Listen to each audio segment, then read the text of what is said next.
Halo Sobat PTT, kembali lagi bersama gua Abe di PTT Podcast Session. Gimana kabar kalian? Puasanya berjalan lancar, ibadahnya berjalan lancar nggak nih? Oke, kali ini di PTT Podcast Session kita tuh mau ngobrolin seputar mudik Lebaran 2023. Gimana kalian, ada yang rencana tahun ini untuk mudik nggak nih ke kampung halaman masing-masing gitu? Persiapannya udah apa aja nih? Nah, kali ini gue ditemenin sama Ardo. Halo sobat. Kita akan ngobrolin ya Oke. seputar mudik lah nih secara general nih. Gitu. Persiapan mudik ya. Lu mudik gak, Do? Gue alhamdulillah tahun ini enggak. Tahun ini nggak mudik Iya. ya? Kemarin sebelum puasa gue udah keluar kota, udah ke kampung 2. Oh, udah jalan duluan ya? Iya, udah jalan duluan. Oh, okay. Jadi absen dulu. Tahun ini absen dulu Jaga ya? kandang dulu. Jaga kandang. Oke. Oke. Nah, sama juga nih, gue dengar dan baca juga di berita tuh dari pemerintah memprediksikan bahwa tahun ini tuh peningkatan pemudik tuh melonjak tajam nih, sampai dengan kurang lebih di 123 juta pemudik di tahun 2023. Iya. Dibandingkan tahun kemarin tuh sekitar di 88 jutaan kalau nggak salah ya. 80-an. Sekitar segitu. Ini kan naik pesat banget nih kan. Gitu. Nah, kita lihat juga kalau dari yang gua baca juga, cari informasi juga tuh ya kebanyakan tuh pemudik menggunakan jalur darat nih. Jalur darat. Pakai motor, mobil, bis, kereta gitu. Terutama sih kendaraan pribadi. Betul. Paling meningkat. Betul. Nah, ngomongin mudik menggunakan kendaraan pribadi nih, kira-kira apa aja sih nih persiapannya nih? Apalagi ya banyak juga nih pemudik yang mudik bareng sama keluarganya, bawa anak kecil. Terlebih juga nih pengguna motor juga pasti akan meningkat nih. Pasti. Ya kan, dari Jakarta itu udah pasti akan ke Jawa Tengah, Jawa Timur gitu kan. Yang pasti itu dipersiapkan kesehatan kendaraannya. Betul sih. Nah, usahakan itu servis sesuai dengan kilometer. Cek yang komponen utama ya pasti oli. Oke. Kalau untuk mobil dan motor pasti ya oli ya. Terus radiator, mobil, motor ada beberapa yang nggak pakai radiator juga kan. Iya, betul. Yang masalah yang paling krusial tuh oli sama radiator sih, karena kan prediksinya nih bakalan meningkat. Ya. Udah pasti kendaraan juga pasti akan numpuk Padat lagi, nih. dua jalur lagi nih. Kemungkinan besarnya akan macet nih. Iya pasti. Kemungkinan besar akan macet nih. Oh, gitu. Ya diusahakan kinerja mesinnya optimal, diganti dulu olinya, dicek dulu radiatornya. Kalau bisa sih servis tune up sekalian.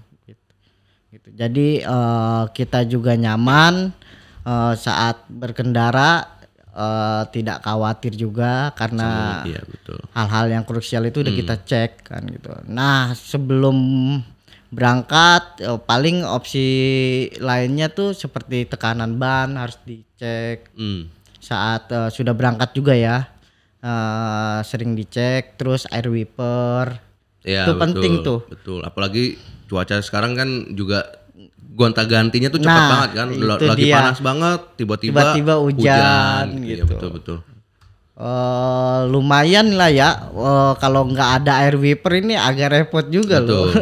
Betul. Terus tekanan ban, air wiper, lampu boleh di-upgrade supaya penerangannya juga lebih baik kan. Ya, betul. Terutama biasanya pemudik nih rata-rata berangkatnya tuh malam atau menjelang subuh. Iya. Karena kan panas juga pasti. Iya. Menghindari panas sih, benar-benar. Gitu pasti ramai. Sepengalaman gua nih tahun lalu itu pas padet-padetnya tuh habis Isya. Iya, habis Isya. Kalau enggak ya habis terawih lah ya. Habis terawih. Terawih gas langsung.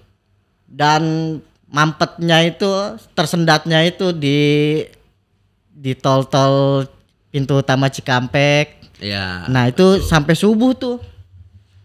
Betul. Sampai subuh. Kemungkinan apalagi yang data dari pemerintah tadi bisa ada peningkatan ya. Waduh. Kemungkinan sih nggak kebayang dah ini tol Cikampek kayak apa ini. Iya. Cuma kan kalau dari pemerintah sendiri mungkin mereka udah buat kebijakan tuh ada ganjil genap, kontraflow, terus one way. Jadi one way, jadi semua jalur dipakai untuk satu arah aja gitu kan. Benar, gitu. Jadi ya mungkin kebijakan ini bisa mengantisipasi melonjaknya pemudik ini sih. Betul. Ya balik lagi dari kitanya persiapan mudiknya tuh kayak gimana ya. Tadi kayak lu bilang udah dari kita siapin kesehatan kita nih, kesehatan kita, terus kendaraannya kayak ganti oli gitu. Itu emang kalau menurut gue sih emang wajib banget sih. Walaupun misalnya mudik, taruhlah kan puncak mudik nih sekitar tanggal 18 ya, 18-19 April ini nih puncaknya nih. Ada beberapa yang maju ngambil cuti sekalian kan pasti kan. Nah, bisa sih betul. Buat menghindari ya. Itu. Jadi biar nggak numpuk. 18 sampai 20 lah, 21 lah ya. Itu udah pasti udah rame. Sekarang aja nih tadi gue berangkat kerja nih udah agak renggang. Udah sih. Ya betul. Udah agak renggang jalanan sekarang sih ya. Iya.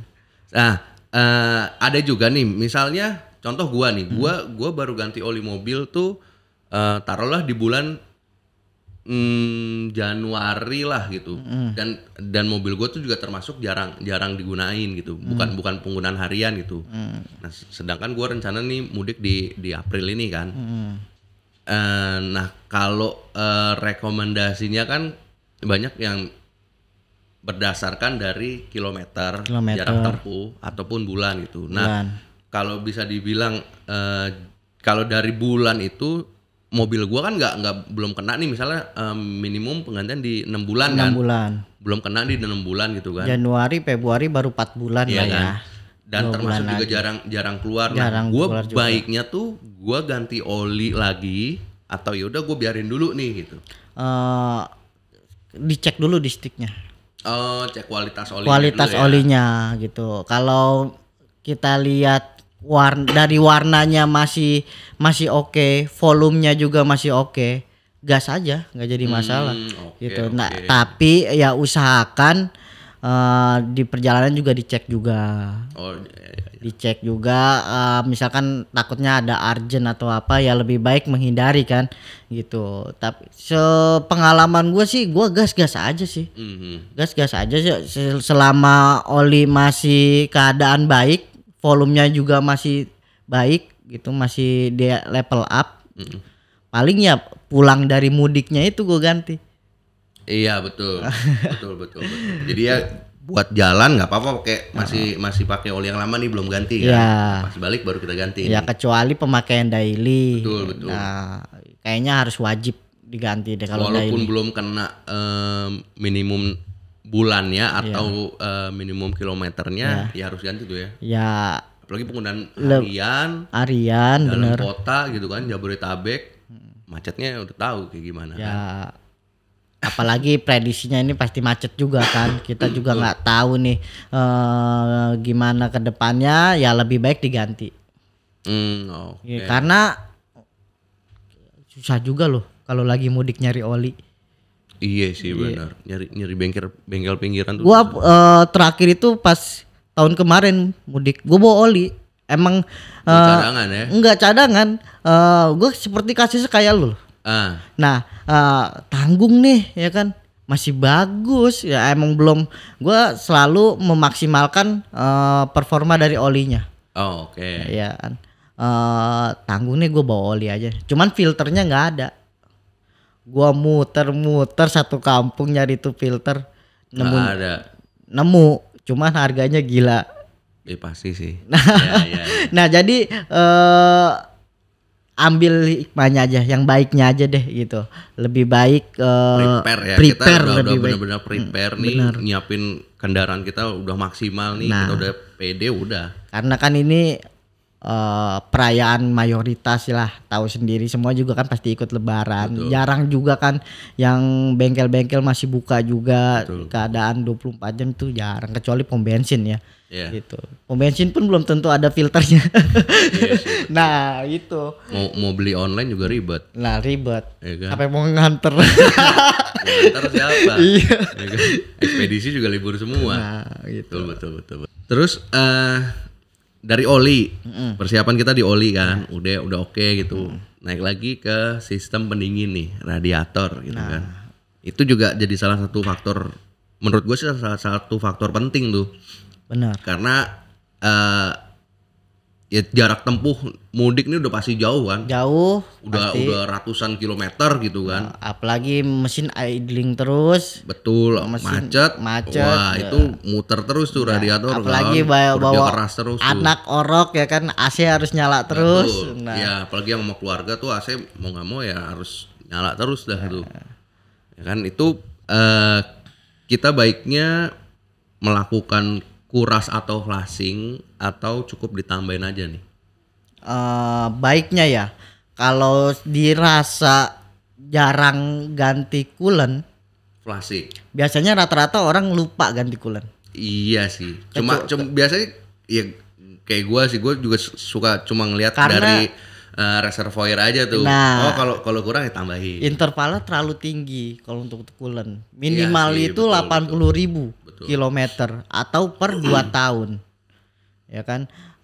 Semisal kan lu lupa, ya ganti aja kuras. Nah, dengan satu syarat, bawalah cadangan 1 liter untuk penambahan. Biasanya pasti ada penguapan untuk pendinginnya itu. Oke. Jadi bawa kemasan yang 1 liter ya. 1 liter. Nah, ini ada aja kan pasti pemudik yang lagi prepare terus ya emang udah ditambahin nih udah full gitu. Dia nggak bawa cadangan tuh dan amit-amit di jalan tuh ternyata ngedrop nih kurang nih.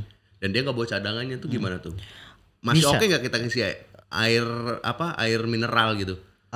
Kalau konteksnya urgent itu oke aja sih. Masih nggak masalah ya? Masih nggak masalah. Buat jaga-jaga aja. Nah kan untuk penambahannya kita kan lewat reservoir tank, tangki cadangan.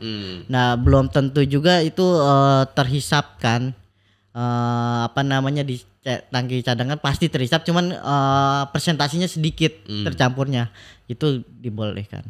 Oh, berarti masih oke ya? Masih oke. Nah, yang harus dihati-hati itu penambahan lewat radiator langsung. Iya, harus dihindari karena keadaan mesin panas itu pasti ada tekanan dari si radiator itu. Itu bisa muncrat atau malah membahayakan diri sendiri. Iya sih, biasanya di kap mobil gitu ada keterangan tuh nggak boleh buka tutup radiator tuh kalau lagi panas gitu kan.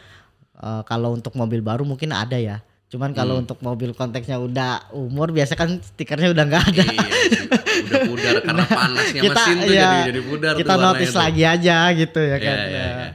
Ya, jangan sampai melakukan penambahan coolant dari radiator langsung keadaan mesin panas. Biasakan dari tangki cadangan. Jadi gitu kita mau nambahin coolant tuh dari tank reservoirnya, jadi jangan langsung dari radiatornya gitu. Lebih safe juga kan. Betul. Oli udah, terus coolant udah. Kan? Yang termasuk salah satu bagian yang vital lagi tuh dari kendaraan adalah sistem pengereman. Ya. Itu menurut gue penting banget sih, karena ya yang gua tahu banyak kejadian tuh yang remnya blong lah, itu atau apa namanya ya bener ngeblong gitu, kita ngerem mungkin jadi jarang diperhatikan, jarang diservis, jadi ya jadi rusak lah itu sistem pengereman gitu kan. Nah kalau sarannya nih baiknya tuh sebelum melakukan perjalanan jauh kita perlu mengganti minyak rem atau hanya kita tambahin aja nih? Nah, yang seperti gue bilang tadi, kalau untuk perjalanan jauh tuh semua all in pasti gue cek, mulai dari oli, radiator sampai ke pengereman. Oh full berarti ya? Full. Pengecekannya udah full semua tuh ya? Nah itu biasanya kalau lebih baik dicek deh, karena kan servis berkala itu kan. Kalau untuk servis rem ya di kilometer 40 ribuan. 40 ribuan ya. Pasti lupa juga deh. Iya juga sih. Yang penting sih yang ringan-ringannya biasanya user kan ringan-ringan aja, oli dah ya kan. Oli ya kan? Yang penting mah olinya ganti deh ya betul, kan? betul. Nah lebih safe lagi ya harus diganti juga sih. Jadi all in semua dikuras, di flashing, dicek juga ketebalan kanvas remnya, dibersihin, ya dispadnya dibersihin, betul. Terus di yang namanya kaliper itu ada pelumasan juga, grease. Oh oke. Nah itu dicek juga dia main nggak, dia harus fleksibel di kaliper itu. Kalau enggak dia agak magel jatuhnya. Kalau bahasa itunya magel ya, jadi keras. Gitu. Jadi kalipernya nggak balik lagi kan ada. Betul. Dia ada rumah, terus ada kalipernya, terus ada baut yang digrisin itu dia main fleksibel itu penting sih. Gue selalu cek itu. Oh, oke. Gue setel lagi remnya, yang rem belakang setel lagi rem tangannya. Gitu. Siapa tahu kita melewati tanjakan saat macet kan kita nggak tahu. Iya betul. Apalagi yang ngeri-ngeri tuh tanjakan, turunan. Apalagi keadaan supir udah lelah. Betul. Itu sepele, nggak pakai rem tangan sepele. Tiba-tiba mundur nggak ketahuan ya kan. Betul. Udah lelah. Duk aja ke belakangnya. Kena belakang aja kan. Kalau kita nabrak sendiri sih ya amit-amit jangan sampai ya. Nah ini kan masalah ya safe juga. Betul. Untuk safety-nya ya seperti itu ya. Gitu. Nah penggunaan minyak rem sendiri nih, benar nggak sih kalau standarnya DOT 3 kita bisa pakai DOT 4 dan di atasnya, ataupun ya benar berarti ya.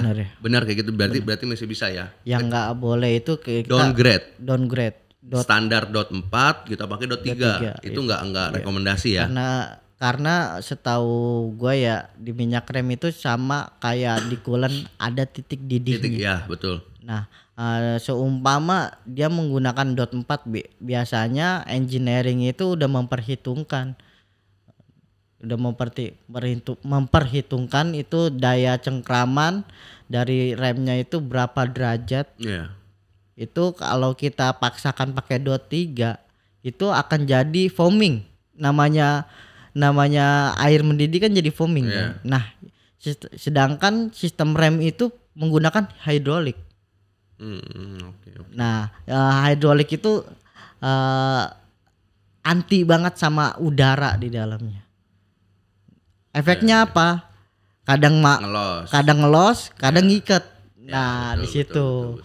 Nah, yang paling parahnya lagi itu bisa menyebabkan korosi di dalamnya. Pistonnya. Pistonnya betul. Piston atas, master atas, piston kaliper juga bisa karat juga.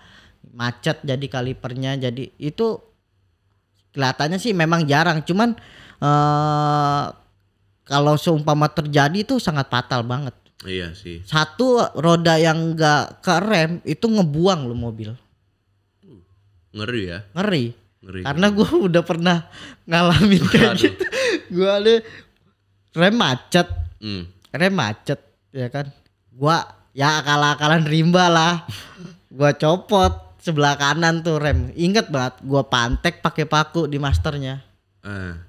Yang penting bisa jalan dulu dong. Ya kan.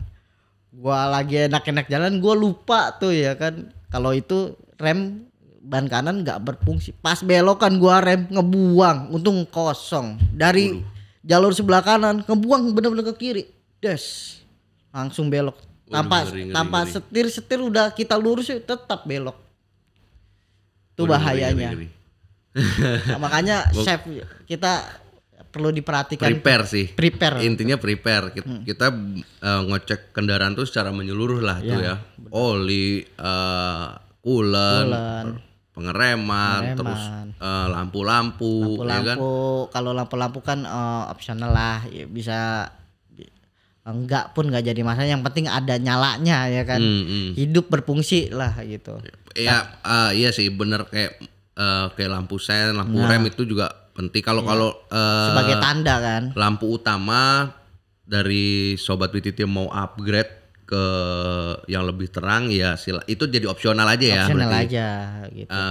Bisa diganti ataupun juga enggak jadi masalah, yang penting nyala gitu. Nyala asal tidak membahayakan pengguna lainnya. Betul, karena kan biasanya terlalu terang itu menyilaukan juga kan.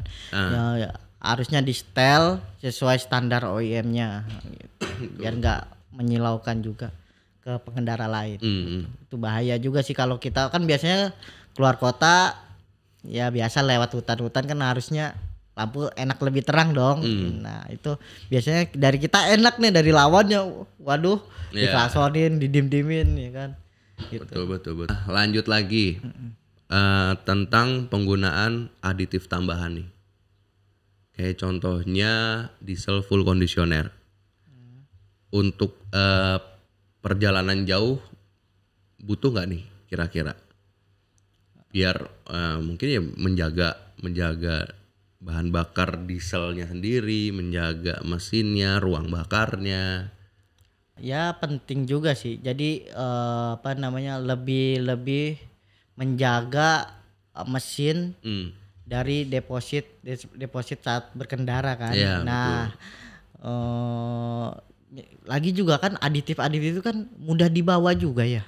Ya masih worth it lah kalau kita persiapkan, kita prepare gitu. Kalau biasanya pakai kenapa enggak gitu loh. Tuh ini kan lebih ke pencegahan juga ke depannya. Tapi ada beberapa customer gua dulu ada rumusnya. Gimana? Jadi dia kalau pakai mobil sama kayak lu nih, enggak daily. Ya kan? Dia berangkat isi solar biasa tuh. Pakai aditif. Katanya sih pengaruhnya lumayan ya kalau keluar kota ya. Efisiensi bahan bakarnya juga lumayan. Betul. Ya kan? Karena gua bukan pengguna solar ya kan. Jadi nggak bisa ngerasain nih. Nah, nggak bisa ngerasain gitu ya kan. Cuman dari si pengalaman aja ya kan. Banyak yang bilang lebih efisien lah bahan bakarnya. Bahan bakar ya. Ya. Nah, dia berangkat tuh pakai solar biasa. Pakai aditif, muter-muter kan, pasti kan rekreasi di sana. Nah, pulangnya itu dia pakai solar yang premium. Karena apa? Karena dia lebih menjaga si tangkinya itu. Gitu. Jadi mobil pulang isi full, udah nangkrak lagi, dikurungin lagi. Jadi salah satu trik pemudiknya itu ya. Pengendara ya buat dipakai dulu, dia ditambahin aditifnya itu ya, ntar pas pulang baru yang kalau untuk bahan bakar itu gua rasa ya pengemudi udah paling paham lah sama kendaraannya, cara dia berkendara gitu, udah paling paham. Nah kalau untuk aditif itu misalkan fungsinya itu lebih efisien untuk dipakai jarak jauh, kenapa enggak gitu loh. Setelah semua kendaraan aman nih, kita prepare aman, oli, coolant, pengereman, lampu-lampu dan lain-lainnya. Sampai opsi tambahan aditif. Betul, opsi tambahan aditif itu penggunaan aditif. Ban jangan lupa, tekanan ban. Kita benar udah cek ya kan, udah maksimal. Itu continue ya, dicek secara berkala selama perjalanan. Ya? Gitu. Oke. Lalu yang paling utama lagi adalah si pemudiknya ini, apalagi yang bawa kendaraan nih, ya kan, baik pemotor ataupun pemobil. Ya kan, supir ataupun ridernya tuh emang bener kondisinya tuh harus fit sih. Harus speed bang. ya kan? Karena sepengalaman gua beberapa kali kecelakaan tunggal paling sering sih. Ya. Kita lagi enak-enak jalan nih santai 80, 100, tiba-tiba di depan tuh dengan kecepatan yang sama tiba-tiba dia melipir. Kirain mau beli roti atau beli air. Bablas taunya kan. Taunya dia lelah ya Iya kan. benar. Terguling. Ya banyak Apalagi sih. di tol-tol Cipali. Ya contohnya kayak Cipali gitu kan. Udah gitu pakainya kontraflow. Pakai yang jalur yang lawan arah. Ya. Itu bidangnya tuh berbeda sama jalur yang Kiri ya. Kiri yang ke arah timur. Itu beda. Ya. Itu. Ya benar sih. Yang biasanya kita nahan kan dia pasti kontur jalan itu kan pasti untuk jalur air pasti ada. Iya. Yang sebelah kanan itu pasti lebih tinggi daripada sebelah kiri kan. Nah, ini dibalik. Jadi beda ya. Jadi beda. Yang biasanya kita nahan mobil agak nahan sedikit ya agar tidak ke kiri dan ini tidak ke kanan. Betul. Konsentrasi bang. Yang gua lihat sih lebih banyak kecelakaan itu ya di tol sih. Iya betul. Iya nggak sih? Datanya ada nggak sih bang? Mungkin kalau kita cari ada sih. Ada ya. Kita cari. Ntar coba kita cari ya. Kita lampirin data Karena kecelakaan. setahu gua kalau yang gua lihat sih lebih banyak kecelakaan itu ya di tol sih. Pemudik yang pakai motor nggak akan maksakan sih, jalur Pantura itu banyak rest areanya. Rest areanya mau melipir dimanapun jadi. Iya. Sedangkan tol itu kan kalau tol beberapa jarak antar rest area tuh kan jauh gitu kan. Kadang kita udah itu macetnya tuh setiap rest area bang. Iya betul. Ya ngantrinya sih. Nah, ngantri keluar masuk. Pokoknya kita lagi enak-enak kebut nih, tiba-tiba macet, ada apaan ya? Taunya rest area penuh. Iya betul. Pasti itu kiri kanan berarti penuh. Kadang kita nggak dapet tempat juga buat istirahat. Iya, jadi mau nggak mau udah bahu jalan deh kita pakai kan. Bahu jalan. Nah itu juga hati-hati juga. Sebenarnya ya nggak disarankan Nggak sih disarankan, ya kan. Cuma Kalau bener-bener urgent, terdesak, kondisinya urgent betul, ya mau nggak mau kita melipir sebentar. Cuma ada pertimbangan lagi, kita kasih contoh kayak lampu hazard gitu kan. Terus juga kalau bener minggir, kita sebisa mungkin minggir banget gitu. Jangan pas di garis bahu jalan gitu. Nah yang gue jadi bingung ini bang, sebelah kanan itu kontraflow. Rata-rata orang pun nyalipnya makin ke kanan kan, makin ke bahu jalan. Nah, yang minggir itu di mana? Apa di tengah minggirnya? Di bahu jalan kita takut ada yang nyalip, kan gitu. Solusinya gitu. Kalau yang kayak tahun lalu sih, gue tahun lalu juga mudik gitu. Ngelihat gitu ya ada aja yang bener kayak contoh di Cipali gitu, bener ya berhentinya dia masuk ke rumput-rumputnya tuh. Iya. Udah berhenti di situ gitu. Yang penting safe aja lah ya. Betul. Yang penting safe. Terus juga dari pihak buruh wajib juga banyak sih, pihak kepolisian juga sepanjang jalan tuh, sepanjang jalur mudik itu pasti banyak tuh. Ya polisi-polisi juga bantu mengamankan sih. Tapi tahun ini lu mudik ya? Mudik, rencananya mudik. Hati-hati di jalan bang. Siap. Sama yang gua tahu juga nih tubuh tuh juga perlu ada istirahatnya, jam-jam istirahatnya, terus jam-jam lelahnya gitu kan. Apa istilahnya, fatigue ya? Fatigue fatigue. Iya. Biasalah mulut kampung deh. Gue udah dengar. Fatigue istilahnya tuh ya jam-jam lelah ya. Iya. Itu juga berpengaruh sih buat kondisi badan. Lelah biasanya malam sih bang. Ya. Malam itu jam-jamnya dari jam 2 malam sampai menjelang pagi, itu jam lelah pasti. Nah ini pemudik ada 2 pilihan berarti ini kan. Ada 2 pilihan. Siang mau berangkat siang itu kondisi panas ya kan. Iya. Mau berangkat malam. Enak cuman Iya, adem tapi ya pasti kondisi tubuh juga udah pasti agak menurun gitu kan. Nah, solusinya ya jangan dipaksakan, Bang. Bahaya. Betul. Bener-bener bahaya. Kita apa sih namanya yang tidur sejenak apa? Microsleep. Microsleep. Ya. Itu pengaruhnya bahaya juga loh. Jangankan pakai mobil, pakai motor aja gue bahaya diklaksonin terus. Betul sih. Kita mungkin sebagai driver kita nggak sadar kita mengalami microsleep gitu. Iya. Gua sendiri pun juga pernah sih ngalamin beberapa kali. Cuma sekejap kayak ses gitu. Itu kadang setir udah pindah haluan aja kan. Keadaan mobil juga ya kecepatan juga pengaruh juga. Iya, Kontur jalan pun pengaruh. Betul. 1, 2 keadaan berkendara. Kalau malam hari ya kita bisa maklumin lah, keluarga juga pada tidur, kita nyetir sendiri. Betul. Kecuali kalau ada backup. Iya. Ada driver cadangannya, kita enak nih ganti-gantian gitu kan. Terus. Betul. Nah, apalagi kalau yang ya cuma sendirian terus jaraknya jauh. Sebisa mungkin atur jam untuk gue berkendaranya berapa jam, gue istirahatnya berapa jam gitu. Dan pas masuk waktunya istirahat, sebisa mungkin ya istirahat gitu. Lu istirahat bangsa tidur kayak 15 menit, sejam gitu, oke gitu. 15 menit kalau lu coba dipulesin, apa sih bahasanya, Bang? Pokoknya deep sleep. Itu udah bangun seger lagi. Gitu.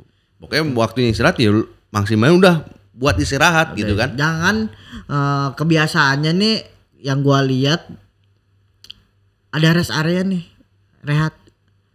Doi beli kopi, ya. Iya. betul. Lebih baik air putih, Bang. Iya, benar. Atau enggak ya doping yang asam-asam, permen lah. Betul. Gitu. Daripada banyakan kopi satu, ya bukan itu sih. Bisa kembung asam lambung naik. Nah, ya memang ada beberapa yang nggak pengaruh juga ya. Masing-masing orang ya, tapi diusahakan. Iya sih, ada orang yang minum kopi seger, ada juga yang minum kopi biasa aja gitu kan. Gua sih merasa semenjak gua bawa kendaraan itu ya, mudik ya paling segernya 15 menit doang, Bang. Habis ngopi ya? Iya. Selebihnya udah ngeleong lagi. Betul. Gitu loh, ngeleong lagi nih. Apalagi yang kita bawa tidur semua ya kan. Iya kan, betul. Nggak ada teman ngobrol juga bikin ngantuk tuh biasanya kan. Ngantuk. AC nyala, jalan udah lurus terus kan. Malam, waduh. Ya, jadi lu mudik ada backup nggak, Bang? Enggak, gue mudik rencana sendiri sih, full sendiri. Nah itu saran dari gue aja sih, Bang. Ya, siap. Hati-hati, jam-jam lelah dihindari. Sebisa mungkin ya waktunya istirahat full. Air putih penting, pinggang. Ya pasti, air putih pasti. Konsentrasi, Bang. Pasti air putih. Pasti. Satu lagi, mobil lu udah diservis belum, Bang? Udah, aman. Pakainya apa? Kebetulan lagi coba produk PTT Lubricants Performa Sintex Plus 5W30. Itu dari Januari itu. Apanya nih? Lu pakainya? Oh enggak, gue baru ganti. Oh tadi mah itu misal contoh ya. Iya, baru ganti tuh kemarin. Biasanya pakai apa?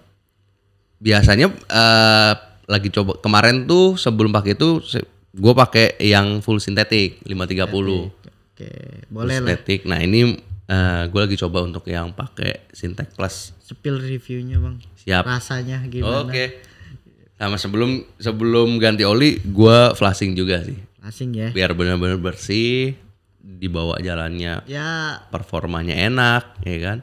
Sama kuras ini juga, coolant. Iyalah. Sebelumnya pakai coolant bawaan dari mobil. Nah, ini baru ganti nih. Wow, bener itu ini udah terlalu lama kayaknya. Ini baru ganti nih. Baru ganti lagi pakai super long life coolant yang warna hijau. Yang warna hijau ya. Betul, gitu. Itu berarti dari bawaan pabrik ya sekitar 5 tahunan baru lu ganti ya. Iya, sekitar segitu. lupa ya. Sekedar segitu. Ya karena mobil juga jarang dipakai sih. Iya sih gitu. Paling pakai juga weekend aja gitu kan. Ya cuma kalau untuk kayak ganti oli tetap rutin gitu. Nah, namanya kadar kimia itu kena udara itu udah musuhnya. Iya, ada terjadi oksidasi gitu oksidasi. Ya. Betul. Walaupun jarang terpakai juga pasti ada terkontaminasinya. Karena banyak juga nih yang sobat PTT yang nanya, gue jarang mobil nggak dipakai harian nih, bisa nggak intervalnya tuh misalnya setahun baru ganti gitu. Kalau gue sih agak tidak menyarankan nih, karena ya tadi itu setelah dibuka dari tutup kemasannya kita tuang ke mesin, otomatis di mesin tuh kan ada udara gitu kan. Nah itu yang bisa menyebabkan oksidasi itu dan berkurangnya performa atau kualitas dari olinya tersebut itu. Sebenarnya sih PTT itu bisa 1 tahun bang. Ya. Cuman kita lebih safe-nya aja lah ya, karena kan pengujian dari laboratorium itu di lapangan keadaan berkendara pun berbeda-beda. Berbeda, betul. Gitu. Jadi kapan sih waktu yang tepat ganti oli? Sesuai lu berkendara. Kalau gue bilang begitu. Lu berkendara di keadaan yang banyak debu, banyak pasir, lu nggak bisa paksakan itu oli menjadi standar OEM dari pabrik. Itu ada loh di buku manual. Iya. Itu pasti ada di buku manual. Berarti menyesuaikan dengan karakter kita berkendara, kondisi lingkungan, jenis BBM. Iya, betul. Pengaruh. Betul. Kebanyakan tuh orang-orang nyari yang buat long drain lah, long interval gitu kan. Ya produk PT itu long drain semua bang. Apa namanya? Produk PTT long drain semua. Ya long drain semua. Pun juga kalau mau nyari range harga, mungkin karena apalagi oli mobil gitu kan. Oli mobil kan udah pasti kelihatan nih keluarin uangnya berapa nih sekali ganti gitu kan. Ya kalau dari harga ya nggak usah, dari kelas yang standar sampai premium itu masih terjangkau sih sebenarnya. Terjangkau lah. Dengan interval 10.000 km. Iya, 8.000 sampai 10.000 di per 6 bulan atau per 6 bulan itu ya worth it lah dengan harga segitu ya. Iya, betul. Kalau untuk segmen flagship sama high end-nya juga bisa sih sampai 15.000. 15.000 betul. 15.000 atau tahun. Per 12 bulan ya kan? 12 bulan. Betul. Nah, itu kalau yang produk flagship sama high end udah memang walaupun keadaan berkendara lu seburuk apapun emang sudah dianalisa, formulasikannya emang tahannya segitu ya. Bahkan lebih. Ya. Aslinya itu 25.000 bang. Itu pernah diuji di Mercedes-Benz. Dalam kurun waktu 24.000 km. Pengetesannya running 24.000 km tanpa stop, non stop. Iya, sertifikasinya tuh apa ya? Kayak BMW LL01. BMW ya long life 01 sampai 04. Ya, itu juga di produk flagship PT Lubricants juga ada tuh. Ada. Dia udah memiliki sertifikasi itu. Oke, sobat PTT, sekian dulu podcast kita kali ini di PTT Podcast Station. Untuk sobat PTT yang tahun ini berencana untuk mudik, kami doakan selamat sampai tujuan dan kembali lagi dengan selamat, dan juga apa? Hati-hati di jalan pastinya. Selamat Hari Raya Idul Fitri 1440 Hijriah. Mohon maaf lahir dan batin. Ya Oke, udah. bye-bye. Sampai ketemu di PTT Podcast Session berikutnya.